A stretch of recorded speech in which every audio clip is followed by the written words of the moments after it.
Hey there folks, Lane here with Techno Maverick. Just last week, Microsoft announced some brand new devices, and among those was the successor to the Surface Pro 3, the Surface Pro 4. Also announced was the Surface Book. It's not really the scope of this video to discuss that particular device, but it is certainly exciting. So let's talk about how the iPad Pro and the Surface Pro 4 compare.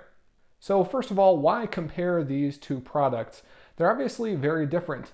Well, the reason is they have both been designed with productivity in mind, and both manufacturers are basically pushing them or marketing them as productivity devices. They're both also roughly the same size. They have touch screens and pens that provide excellent digital inking. They also start at very similar price points. So that means that a lot of people are going to be comparing these two devices and wondering which one is right for them. Now, first things first, we're going to talk about the facts, things that we can actually definitively say are similar between these two devices, and things that we can say one is better than the other. But stick around, because in the second half of the video, we're going to be going over some more commentary about these two devices, and that's where things really get interesting. So first of all, size. Just a moment ago, I said that these two devices are roughly the same size, and that is pretty impressive considering what the Surface Pro 4 can actually do. So the Surface Pro 4 comes in at 0.33 inches thick and is weighing in at 1.67 pounds. Meanwhile, the iPad Pro is coming in at 0.27 inches thick, so 5/100ths of an inch thinner than the Surface Pro 4, and is weighing in at 1.54 pounds. So as well, a little bit thinner and a little bit lighter. Now in terms of the other dimensions, these two devices don't really compare as well. Microsoft is going after the 3:2 aspect ratio, which basically they equate that to being like a pad of paper that you would use, an 8.5 by 11 sheet of paper, or like a notepad that you would write on, whereas the iPad is going after the more square 4:3 ratio. However, both of them have 12-inch class screens, the iPad coming in at 12.9 inches and the Surface Pro 4 coming in at 12.3 inches. Now let's talk about hardware components. Both of these devices have extremely high resolution displays. You're not going to see a pixel on either of these displays, but they don't have exactly the same resolution, and again, that's mostly due to their aspect ratios. The Surface Pro 4 features a 2763 by 1824 resolution coming in at 267 ppi, while the iPad Pro features a similar 2732 by 2048 resolution display. Technically superior, but again, that has to do with the aspect ratio. The iPad Pro is a bit wider. When it comes to processing components, the Surface Pro 4 is running a 6th generation Intel Core processor, goes all the way from Core M up to a Core i7, depending on the configuration that you purchase. And depending on which configuration you purchase, you will also have integrated graphics available on that hardware. Now you can get anywhere between 4 gigabytes of RAM and 16 gigabytes of RAM, and anywhere from 128 gigabytes of onboard storage, going all the way up to 1 terabyte. Couple that with the fact that you also have the option to insert a micro SD card, technically with support up to 2 terabytes, although those cards do not exist today. Now the iPad Pro is running Apple's latest generation A9X chipset, along with its own proprietary dedicated graphics. Although Apple doesn't give out these numbers, it looks like the iPad Pro is using 4 gigabytes of RAM. Now you can purchase this in configurations of either 32 gigabytes or 128 gigabytes of storage, with nothing in between and no option to expand the memory. Both of these devices have their own proprietary biometric scanners. Surface Pro 4 has facial recognition, which is said to be enterprise class security, and the iPad has Apple's excellent Touch ID built right into the home button. Now, both manufacturers in the past have really failed to deliver high quality cameras on these devices, which is okay. I mean, they're gigantic devices. People really shouldn't be taking pictures with them, but both of them will be fine for streaming video, doing FaceTime or Skype calling. Now the Surface has the latest Wi-Fi radios along with Bluetooth 4.0. The iPad Pro has a little bit better hardware in terms of connectivity.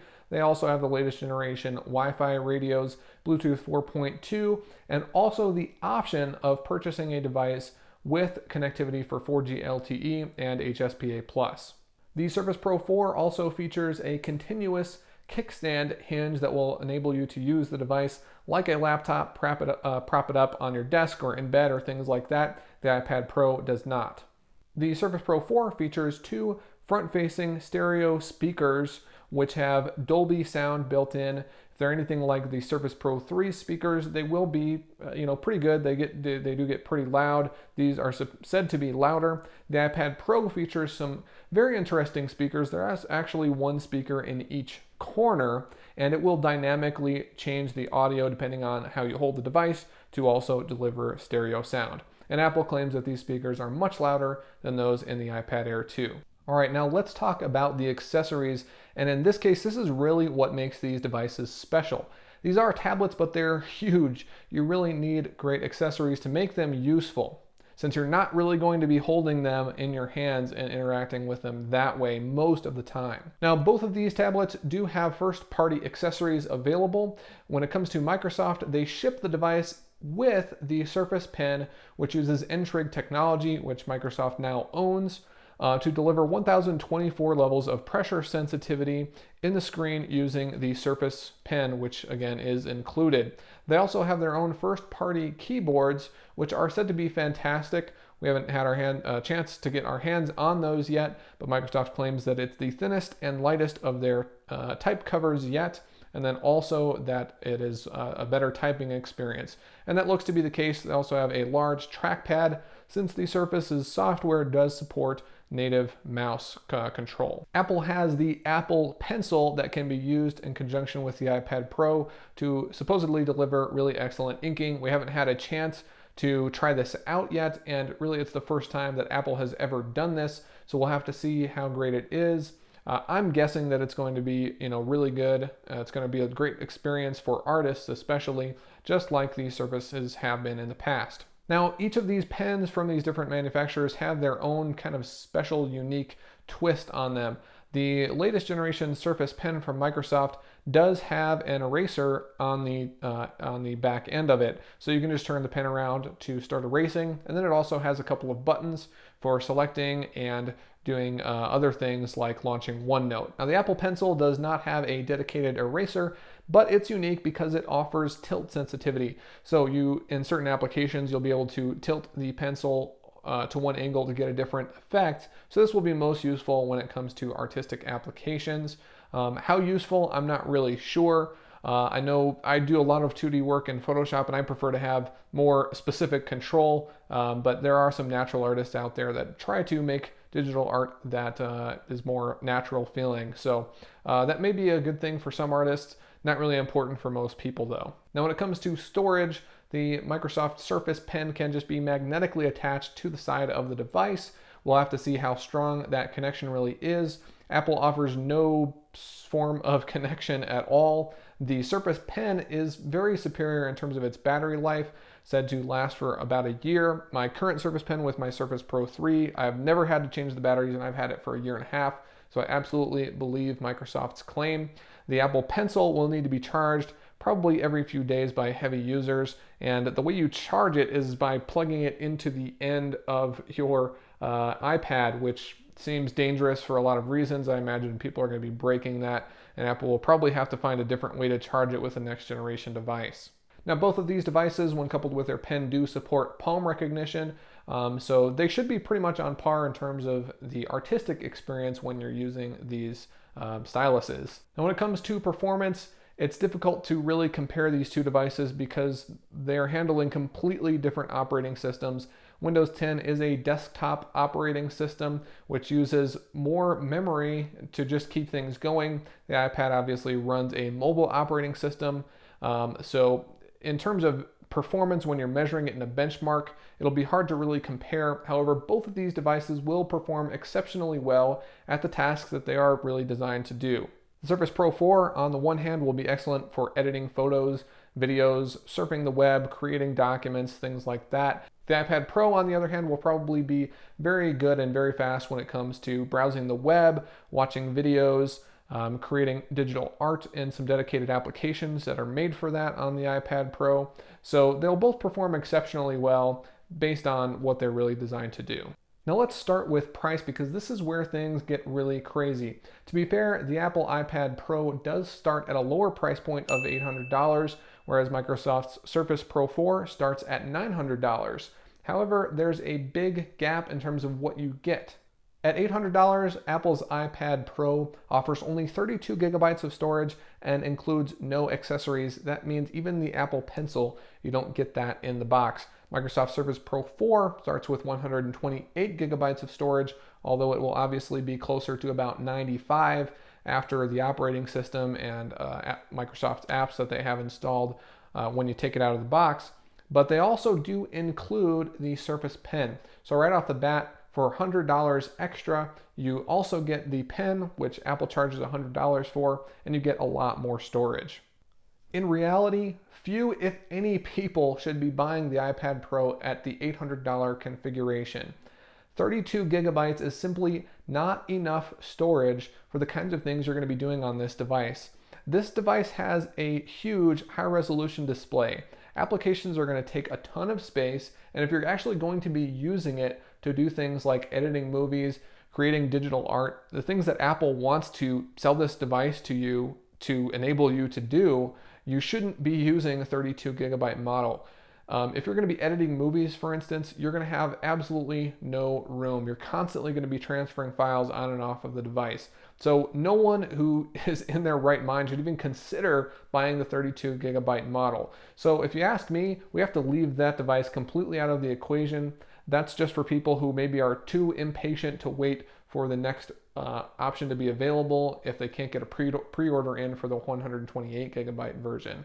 So if you go ahead and purchase the iPad Pro in the 128 gigabyte variant and do not include the pencil, that actually makes it more expensive than the 128 gigabyte variant of the Surface Pro 4.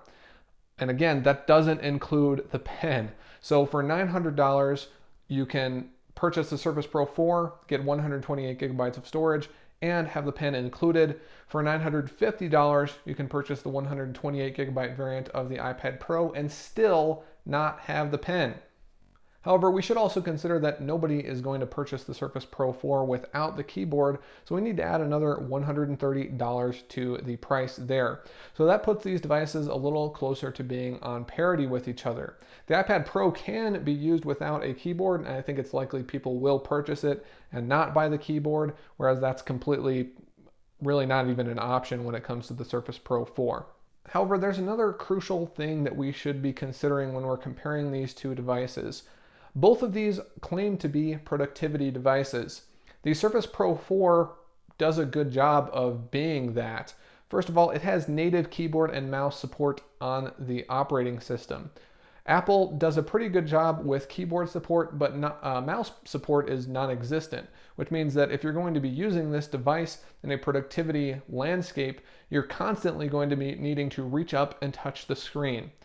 Also, Apple's keyboard option supplies a kickstand to keep the device up, but it doesn't have adjustable angles, so that means it's going to be difficult to use it on your lap. It looks like it's going to be unstable. Microsoft, on the other hand, has had a few tries at this, and it seems like they've got the formula correct here. Not only does the kickstand work really well on a normal individual's lap, but they also have the nice feature built into the keyboard there so it folds up so that it's a nice typing angle and it's more stable on your lap. Now, if I was going to be purchasing one of these devices, and I probably will in the near future, I have a few different things in mind that I'm going to need to do with it. For one, I edit a lot of video, so there has to be some great software and great hardware to make that possible. I'm also going to be creating 2D art, writing articles, and then also editing photographs. If you ask me, it's clear which of these devices is better for that. Now, even if you think that you want to purchase one of these devices to consume more than you produce, the Surface is definitely a better device even in that respect.